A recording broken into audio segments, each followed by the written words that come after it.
Hello, नमस्कार sir. नमस्कार. Sir, आपल्याला मागील 2 दिवसापासून काही भागातनी पाऊस तर काही भागातनी उन्हाचा कडाका हे आपल्याला पाहायला मिळत आहे. बरोबर. आणि आता बऱ्याचशा शेतकऱ्यांच्या माध्यमातून आपल्याला पुढील वाटचालीबद्दल म्हणजे मान्सूनविषयी आणि त्याचबरोबर महाराष्ट्रातनी मान्सून कधी दाखल होणार असे बरेचसे शेतकऱ्यांचे प्रश्न आहेत. तर त्याबाबत शेतकऱ्यांनी एक महत्त्वपूर्ण आणि एक डिटेलमध्ये माहिती द्यावी सर. सध्या आज 25 मे आहे आणि आज रोहिणी नक्षत्र सुरू झालेलं आहे. हो, बरोबर सर. रोहिणी नक्षत्राचं एक वैशिष्ट्य असतं की 9 दिवसाचं हे नक्षत्र आहे आणि या काळात मोठ्या प्रमाणामध्ये उष्णता असते हो, हो, बरोबर. आणि अशी मान्यता आहे की जर हे 9 दिवस 9 ताप बोलतात त्याला, जर ते राहिलं हो, तर मग मान्सून चांगला राहतो.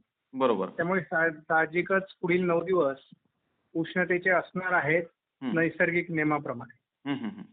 आणि उष्णतेची लाट पुढे साधारण जसाही जून सुरू होईल हो, तर 2-3 तारखेनंतर उष्णतेचा प्रभाव कमी व्हायला सुरुवात होईल. हो, बरोबर. त्यामुळे जे उष्णतेने व्याकुळ लोक झालेली आहेत हो, त्यांना मग थोडी त्याच्यातून सुटका मिळण्याची शक्यता आहे. हो, हो. दरम्यानच्या काळात ठिकठिकाणी विजांच्या कडकडाटासह मेघगर्जनेसह जोरदार स्थानिक स्वरूपाचं वातावरण तयार होऊन पाऊस पडणार आहे. हो, त्याला आपण साधारण मान्सून पूर्व स्वरूपाचा पाऊस म्हणतो. बरोबर. केरळमध्ये पुढील 48 तासात मान्सून दाखल होणं अपेक्षित आहे. हां, हां, हां. आणि साधारण केरळमध्ये आल्यानंतर तळ कोकणात तो 7 दिवसात येतो. हो. त्याच्यानंतर मग साधारण आपण असं गृहीत धरूयात की 5-6 तारखेलाच हं. तळ कोकणात आणि 7-8 तारखेला नैसर्गिक नियमाप्रमाणे त्यावर्षी मान्सून दाखल होईल. म्हणजे हो. 7 ते 8 जूनच्या दरम्यान हं. मान्सून महाराष्ट्रामध्ये दाखल झालेला असेल. हो. परंतु संपूर्ण महाराष्ट्र व्यापण्याकरता हं. त्याला 10-12 तारखेपर्यंतचा वेळ लागू शकतो. हो. बरोबर सर. त्याच्यामुळे साहजिकच आहे की या वर्षीचा मान्सूनवर पूर्णपणे एल निनोचं संकट आहे. हं. आणि त्यामुळे जर आपण नोवा किंवा IR म्हणजे हो. इंटरनॅशनल रिसर्च इन्स्टिट्यूटचे रिपोर्ट्स बघितले हो, हो. तर जवळपास जूनमध्येच 80% वरती एल निनो सक्रिय होण्याची शक्यता आहे.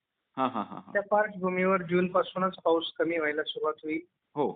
आणि मग जूनमध्ये सर्वसाधारण पाऊस असेल. जुलैमध्ये तो त्यापेक्षाही कमी होईल हां, हां, हां. आणि मग ऑगस्ट सप्टेंबरमध्ये त्याहीपेक्षा कमी होण्याची शक्यता आहे.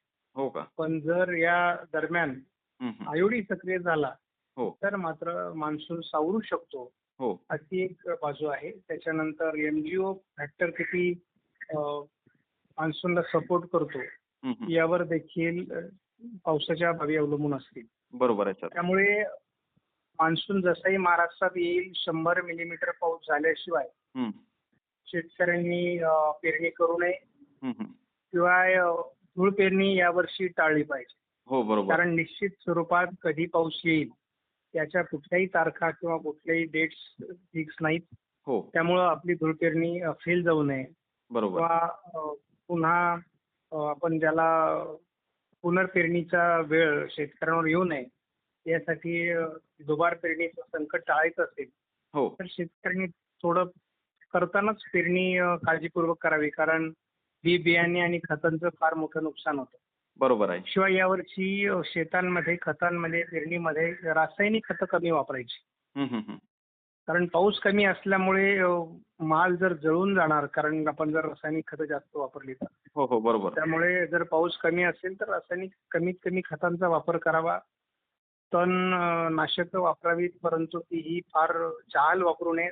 बरोबर आहे. शक्यतो हाताने तण काढायचा प्रयत्न करावा हो, आणि त्या तणाचं आच्छादन हे पिकाच्या आजूबाजूने राहील याची काळजी घेतली पाहिजे. बरोबर. बाष्पीभवन कमी कसं होईल याच्यावर शेतकऱ्यांनी आता ध्यान देणं आवश्यक आहे. पेरणी करताना उताराला आडवी पेरणी करावी हं, हं. आणि नांगरणी वगैरे ही सुद्धा किंवा संपूर्ण ज्या सऱ्या आहेत त्या देखील आडव्या स्वरूपात असाव्यात जेणेकरून शेतातलं पाणी वाहून जाणार नाही. हो, जास्तीत जास्त पाणी निचरा किंवा झिरपेल बरोबर आपल्या आहे. शेतामध्ये आणि टिकून राहील याचा सुद्धा यावर्षी शेतकऱ्यांच्या नियोजनामध्ये सहभाग असला पाहिजे. बरोबर आहे. त्यामुळं साधारणपणे मान्सून 10-12 तारखेपर्यंत महाराष्ट्राला व्यापेल हो, आणि जूनमध्ये तसा चांगला पाऊस होईल पेरणीसाठी. हो. बऱ्याच भागात पेरणीयोग्य पाऊस होऊन पेरण्या देखील होतील. बरोबर. परंतु यावर्षी 20-20 दिवसाचे गॅपमध्ये येत आहेत. तर ते जुलैत असू शकतात, ते ऑगस्टमध्ये देखील असू शकतात, ते हो. सप्टेंबरमध्ये सुद्धा असू शकतात. आणि मग एखाद्या कोरडवाहू शेतीला 20 दिवसाचा गॅप म्हणजे पीक करपण्याची भीती मोठ्या प्रमाणात असणार. हो, हो. बरोबर. त्यामुळे शेतकऱ्यांनी ही सगळी मानसिक तयारी ठेवूनच यावर्षी शेती करायची आहे. बरोबर आहे. त्यामुळं प्राधान्याने जनावरांना, माणसांना पिण्याचं पाणी आणि चारा यावर शेतकऱ्यांनी अधिक लक्ष देणं हो. गरजेचं आहे. पैशाची पिकं कमी करा आणि जनावरांचा चारा कसा होईल यावर शेतकऱ्यांनी आता लक्ष देणं गरजेचं आहे. बरोबर. मात्र सर त्याचबरोबर आपल्याला मग यंदा जास्त खंड पाहायला मिळेल का पावसामध्ये? नक्कीच जास्त खंड असणार यावर्षी. हो. मात्र तीव्र सर स्वरूपाचा अल निनो आहे. हो. त्यामुळे त्याचा परिणाम मान्सूनवर मोठ्या प्रमाणात होईल. हो. कमकुवत स्वरूपाचा मान्सून राहील.